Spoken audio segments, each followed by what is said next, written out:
Ya halo, Assalamualaikum warahmatullahi wabarakatuh. Om Swastiastu, Namo Buddhaya, Salam Kebajikan. Halo semuanya, kami dari kelompok 2 yang beranggotakan Agnes Dewi Maria, Septiani Sweda Mahfuz, Syifa Salsabila, Amalia, dan Muhammad Rizky ingin menjelaskan tentang penyakit stroke. Tolong disimak baik-baik ya. Divisi stroke. Stroke adalah suatu sindrom klinis dengan karakteritis kehilangan fungsi otak lokal akut yang mengarah kematian. Kemungkinan dikarenakan perdarahan spontan pada substasi otak, pendarahan intracerebral promebe atau pendarahan subarachnoid yang secara berurutan menjadi stroke hemorrhagic atau tidak cukup suplai darah yang menuju bagian dari otak sebagai akibat aliran darah yang lambat atau rendah, trombosit atau embolit yang berhubungan dengan penyakit pembuluh darah, jantung ataupun darah, stroke iskemik atau infarkt. Klarifikasi stroke. Salah satu terbit National Stroke Association Usia atau NAS menjelaskan bahwa stroke dapat dibagi menjadi dua jenis, yaitu stroke iskemik dan stroke karena pendarahan mendadak atau stroke hemorragik.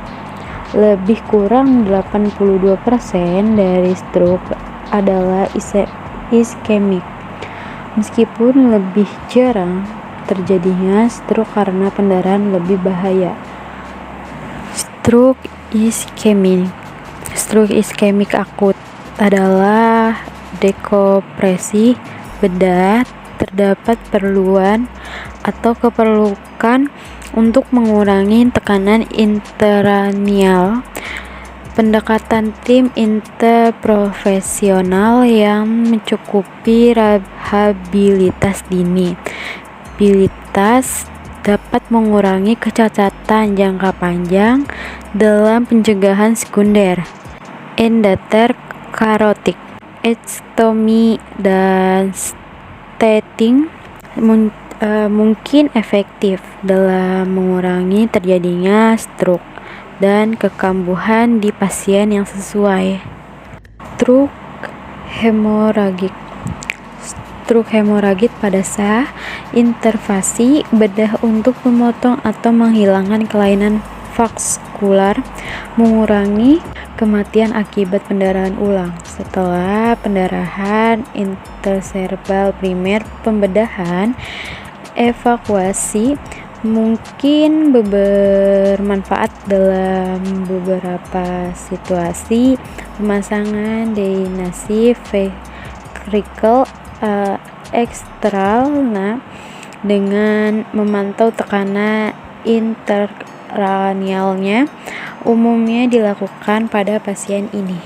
Epidemiologi. Data epidemiologi stroke menunjukkan bahwa penyakit ini merupakan penyebab kematian kedua tertinggi di dunia.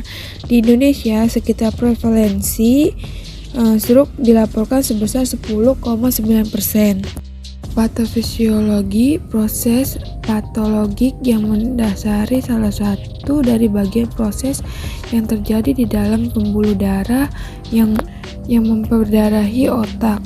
Patologinya dapat berupa keadaan penyakit pada pembuluh itu sendiri seperti pada arteriosklerosis dan trombosis, robeknya dinding pembuluh atau peradangan, berkurangnya perfusi akibat gangguan status aliran darah, misalnya syok atau hiperviskositas darah, gangguan aliran darah akibat bekunya atau embolus infeksi yang berasal dari jantung atau pembuluh ekstrakranium, atau ruptur vaskular di dalam jaringan otak atau ruang subarachnoid. Faktor terjadinya stroke yaitu hipertensi, diabetes mellitus, gangguan aliran darah sepintas, hiperkolesterol, dan merokok. Selanjutnya, gejala dan manifestasi klinis. Gejala umum penderita stroke berupa lemas mendadak di wajah, lengan, atau tungkai terutama. Gangguan penglihatan, bingung mendadak, dan nyeri kepala. Tanda yang terjadi pada stroke biasanya muncul hemi atau monoparesis karena adanya defisit hemisensori. Tujuan, sasaran, dan strategi terapi. Yang pertama, tujuan terapi yaitu mengurangi luka sistem syaraf yang sedang berlangsung dan menurunkan kematian dan cacat jangka panjang. Mencegah komplikasi sekunder untuk imobilitas dan disfungsi sistem syaraf. Mencegah kekambuhan stroke. Yang kedua, sasaran terapi. Penanganan secara cepat dan tepat, menjaga tekanan darah, kadar gula, dan kadar kolesterol, meningkatkan fungsi motorik dan sensorik. Sasaran terapi. Pendekatan terapi pada fase akut stroke iskemik yaitu menghilangkan sumbatan dan menghentikan kerusakan seluler. Therapeutic window jam golden periode 3-6 jam. Kemungkinan daerah di sekitar otak yang mengalami iskemik masih dapat diselamatkan. Pada stroke hemoragik, terapi tergantung pada latar belakang setiap kasus hemoragik. Terapi farmakologi iskemik. Altefase (T-PA) aktivator plasminogen jaringan. Dimulai dalam waktu 4,5 jam setelah gejala time onset, mengurangi kecacatan dari stroke iskemik. Kepatuhan terhadap protokol yang ketat sangat penting untuk mencapai hasil positif. 1. Mengaktifkan tim stroke. 2. Memperlakukan sebagai sedini mungkin dalam 4,5 jam setelah onset. 3. Dapatkan CT scan untuk menyingkirkan perdarahan. 4. Memenuhi semua kriteria inklusi dan tidak ada kriteria eksklusi (tabel 13-2). 5. Mengelola alteplase 0,9 mg per kilogram (maksimum 90 mg). Diinfuskan 4 selama 1 jam. Dengan 10% diberikan sebagai bolus awal lebih dari 1 menit. 6. Hindari terapi antikoagulan dan antiplatelet selama 24 jam. 7. Pantau pasien secara ketat untuk peningkatan TD, respon, dan perdarahan. Aspirin 160 hingga 325 mg per hari dimulai antara 24 dan 48 jam. Setelah selesai, alteplase juga mengurangi kematian dan kecacatan jangka panjang. Pencegahan sekunder stroke iskemik. Gunakan terapi antiplatelet pada stroke non-kardioemboli. Aspirin, clopidogrel, dan extended release dipyridomol plus aspirin semuanya adalah agen lini pertama. Cilostazol juga merupakan agen lini pertama. Namun, penggunaannya dibatasi oleh kurangnya data.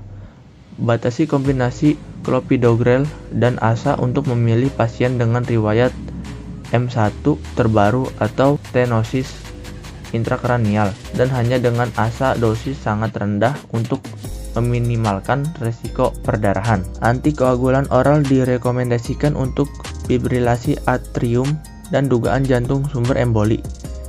Antagonis vitamin K warfarin adalah lini pertama, tetapi oral lainnya antikoagulan, misalnya dabigatran, mungkin direkomendasikan untuk beberapa pasien. Pengobatan peningkatan TD setelah stroke iskemik mengurangi resiko kekambuhan stroke. Pedoman pengobatan merekomendasikan pengurangan BP pada pasien dengan stroke atau TIA setelahnya periode akut 7 hari pertama.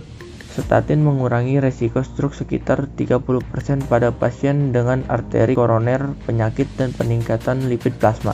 Perlakuan pasien stroke iskemik terlepas dari dasar garis kolesterol. Dengan terapi statin intensitas tinggi untuk mencapai pengurangan setidaknya 50% dalam LDL untuk pencegahan stroke sekunder. Heparin dengan berat molekul rendah atau heparin tak terfraksi subkutan dosis rendah (5.000 unit 3 kali sehari) direkomendasikan untuk pencegahan trombosis vena dalam sis pada pasien rawat inap dengan penurunan mobilitas akibat stroke dan harus digunakan di semua kecuali stroke yang paling kecil.